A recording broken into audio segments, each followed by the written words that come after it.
BRICS was set up to degenerate our dollar and take our dollar as the standard, take it off as the standard. And that's okay if they want to play that game, but I can play that game too. So anybody that's in BRICS is getting a 10%. For decades, the global financial system has revolved around one simple reality. The US dollar decides how nations trade, borrow, and survive. From Africa to Asia, countries depended on SWIFT networks, dollar reserves, and Western banks just to move money across borders. That was the world everyone understood, until a new claim started spreading online. BRICS has activated a financial network connecting 185 countries, allowing them to bypass the dollar entirely. The idea sounded unbelievable. Could a handful of nations really create an alternative system powerful enough to challenge the dollar's dominance? Yet strange things began happening, transactions shifting, African banks joining new payment rails, and global settlements quietly moving in yuan and local currencies instead of dollars. Suddenly, the claim didn't seem so far-fetched. Something big had changed and almost no one noticed it happening. Now the world is asking, did BRICS actually flip a switch that rewired global finance? Let's find out.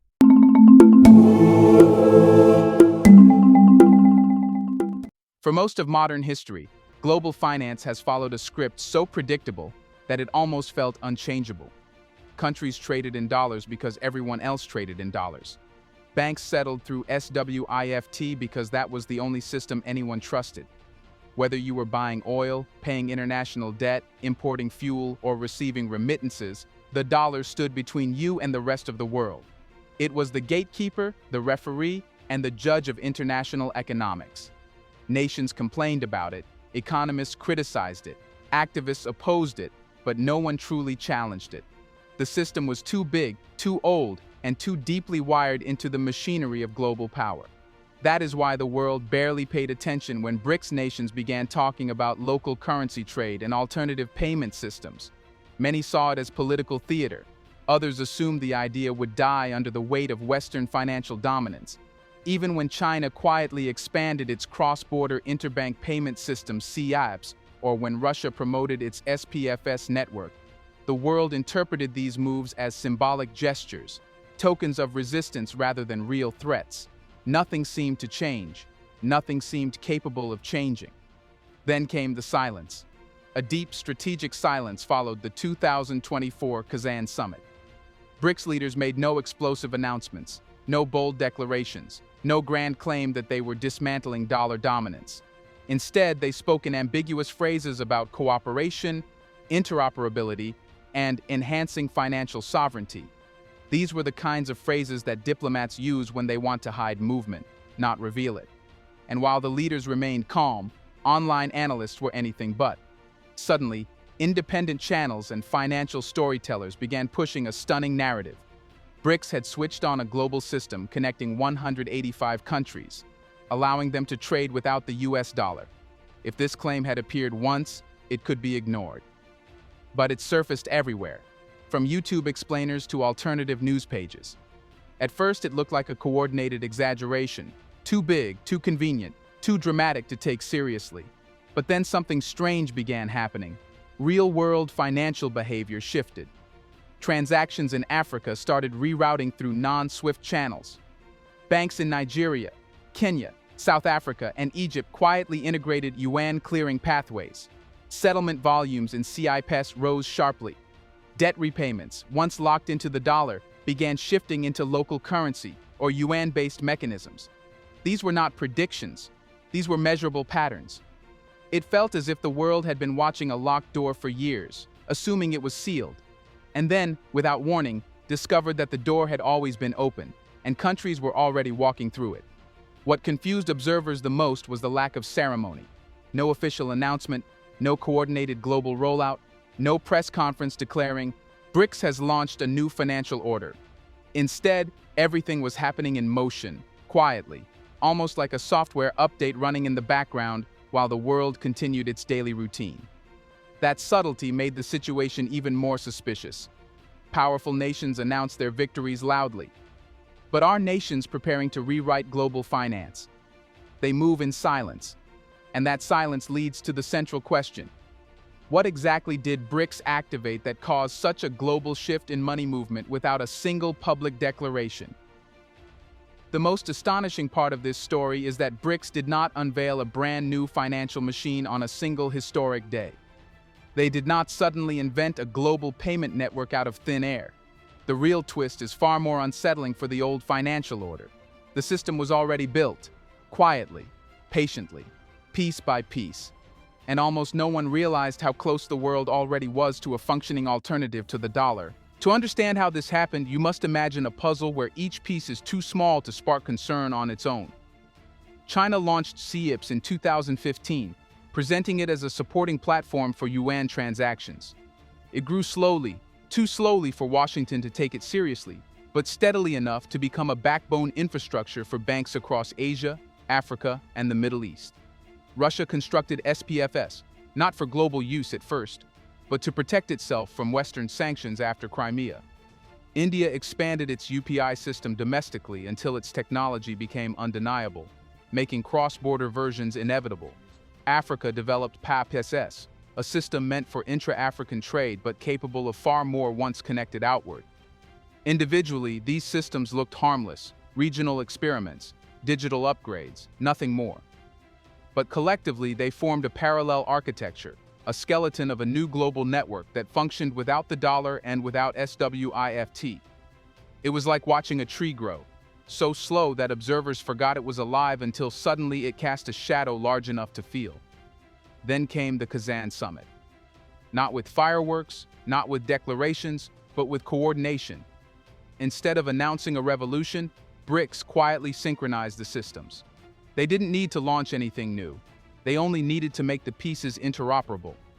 A small technical change, a strategic handshake between networks, a software connection that allowed transactions to flow from CIPS through BRICS Pay, from UPI corridors into partnered banks, from PAPSS into yuan clearing channels. This was the real switch, not the birth of a system, but the moment it all clicked together. Once connected, banks across more than 180 jurisdictions found themselves suddenly able to settle without SWIFT. Settlements that once required dollars now flowed directly through yuan or local currency. Loans that once had to be denominated in dollars could be restructured through BRICS-backed mechanisms. The world had spent decades thinking the dollar was a wall. BRICS had quietly built a door on the other side. What makes this even more shocking is how invisible the transformation was. Global finance changed not through announcements, but through code. Not through politicians, but through bankers testing new rails.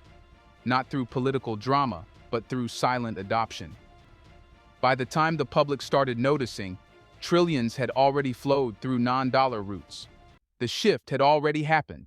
The switch had already been flipped. A component in Europe, Russia, and then China all working together. They then control the heartland, as you're saying here, and that becomes a block that's too much power for us. Basically, it threatens America's hegemony, would threaten the domination of the US. Which brings us to the next question, the one that decides whether this system is truly a threat to the dollar or just a technological curiosity. Who was bold enough to use this new network first and prove that it actually worked in the real world?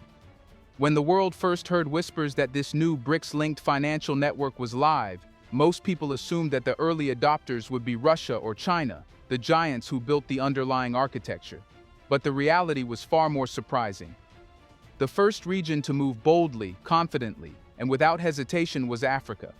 Not because of ideology, not because of politics, but because Africa had suffered the most under dollar dependency, and therefore recognized the value of the alternative faster than anyone else. For decades, African economies were at the mercy of dollar shortages. A single interest rate change by the US Federal Reserve could send entire national budgets into crisis. Importers struggled to buy fuel. Governments struggled to pay external debt.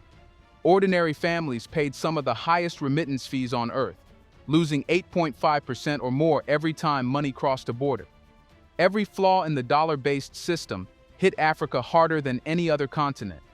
So when the BRICS-linked channels became functional, not loudly, not ceremonially, but quietly operating underneath the international financial grid, Africa didn't wait for an invitation. Nigeria took the first major step by activating a 2 billion yuan liquidity swap, allowing importers to settle payments without begging for scarce US dollars.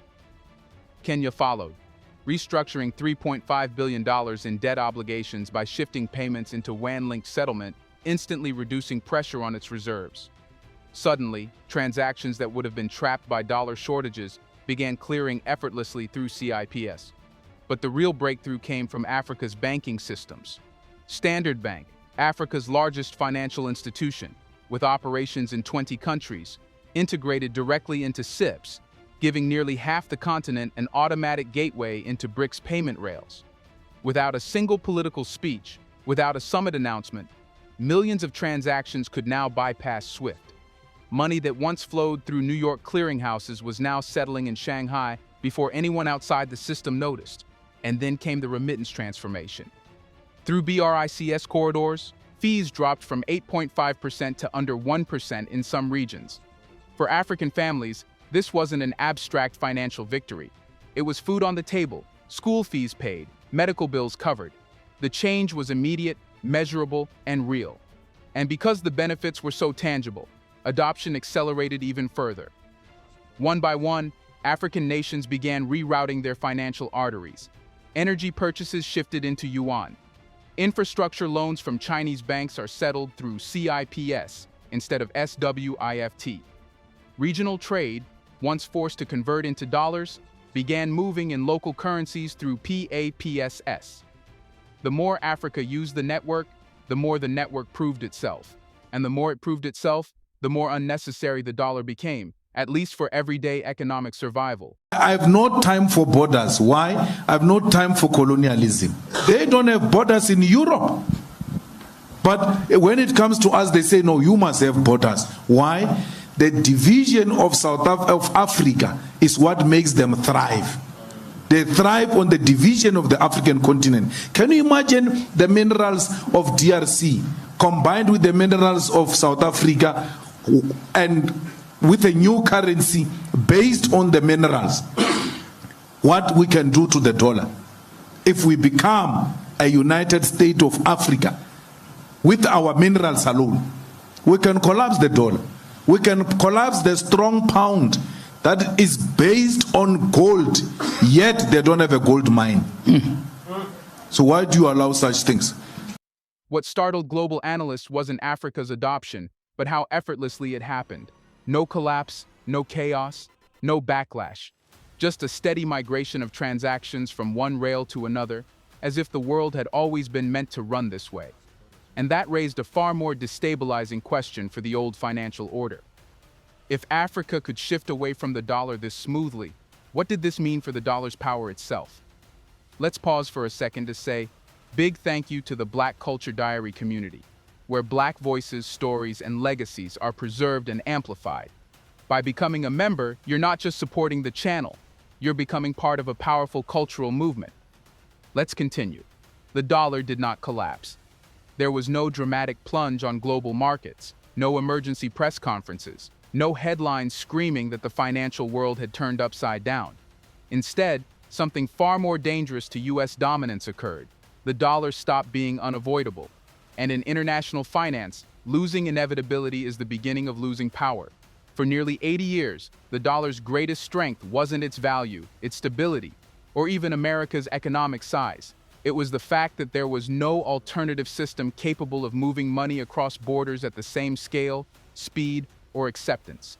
Every major commodity was priced in dollars. Every major bank used SWIFT. Every country needed dollar reserves just to survive the next import cycle. The dollar didn't need to fight to stay on top. It simply held the only keys to the house.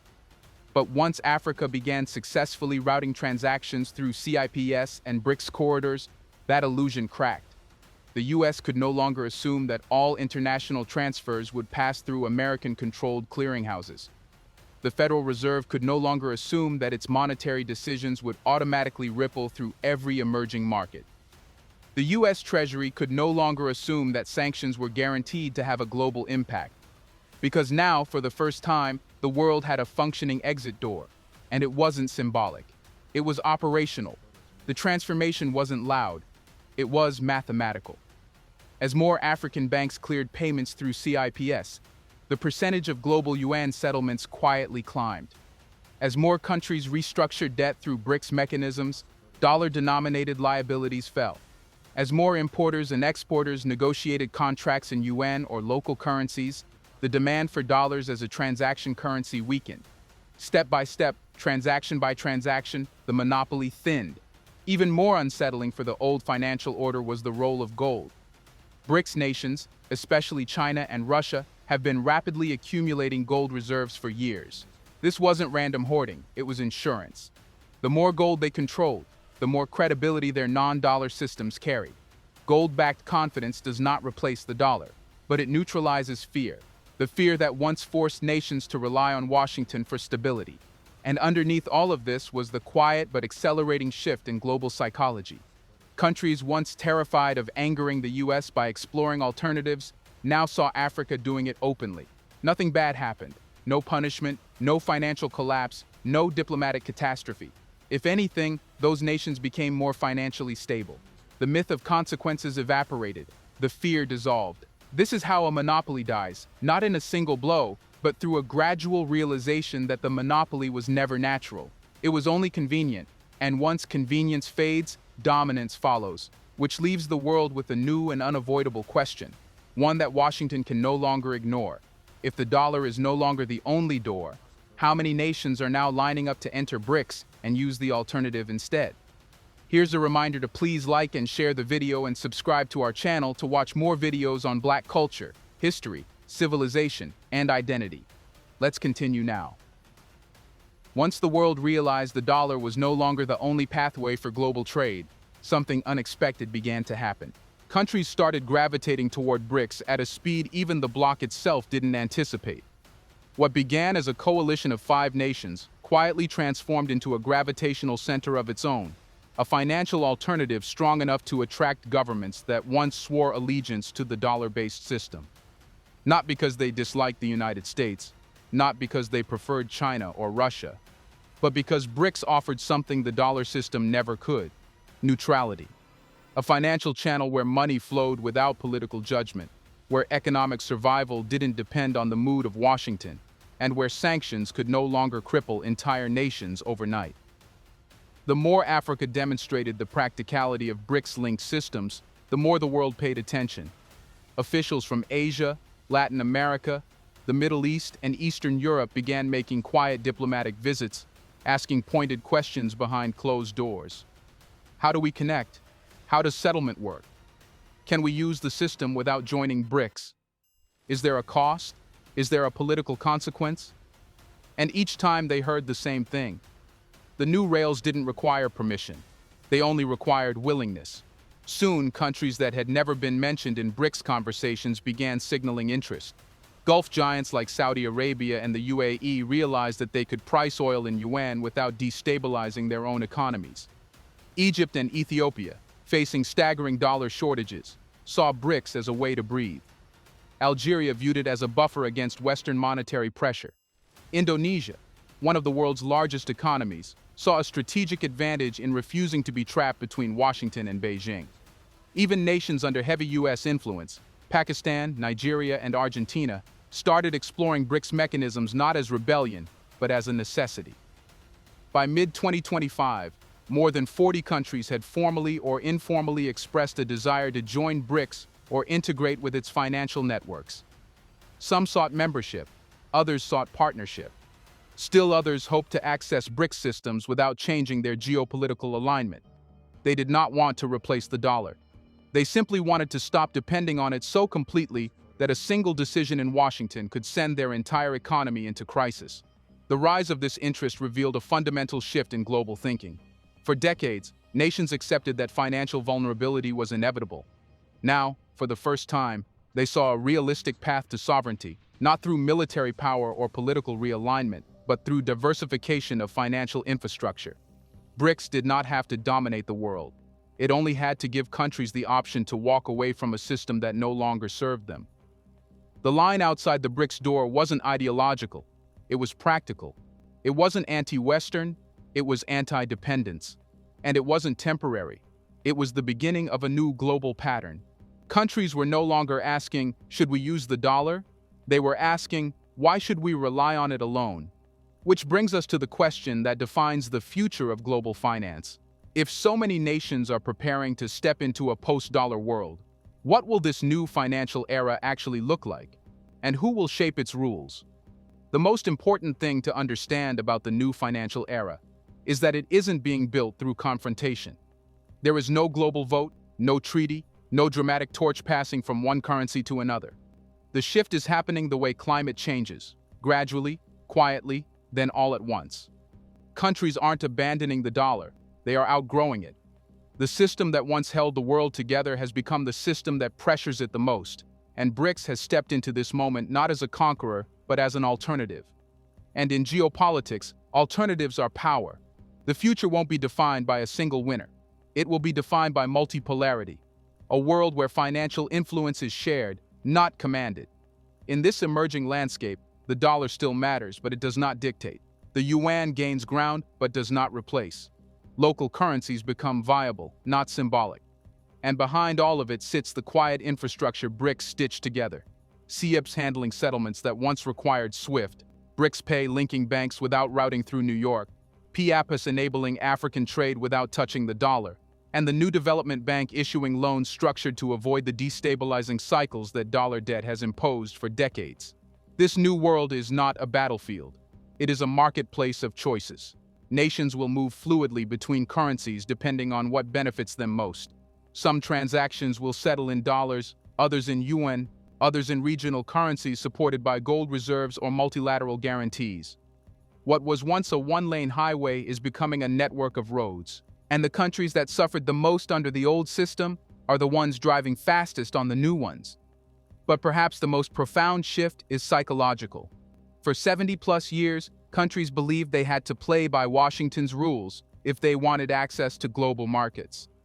Today, they realize that rules only matter when you have no alternatives, and BRICS has given them alternatives. The US can no longer assume sanctions will choke an economy. The IMF can no longer assume nations will always take loans in dollars. SWIFT can no longer assume that every large bank must pass through its channels. The monopoly has fractured, not because someone defeated it, but because the world stopped believing it was necessary. And now a different question emerges, one far bigger than BRICS, bigger than the dollar, bigger than geopolitics. Who will write the rules of this new multipolar system? The United States cannot write them alone. China cannot write them alone. Africa, with its explosive financial transformation, will demand a seat at the table. The Gulf states controlling oil and liquidity will demand influence. South Asia, powering the global population and trade, will insist on shaping the architecture. The next era will be built by negotiation, not domination.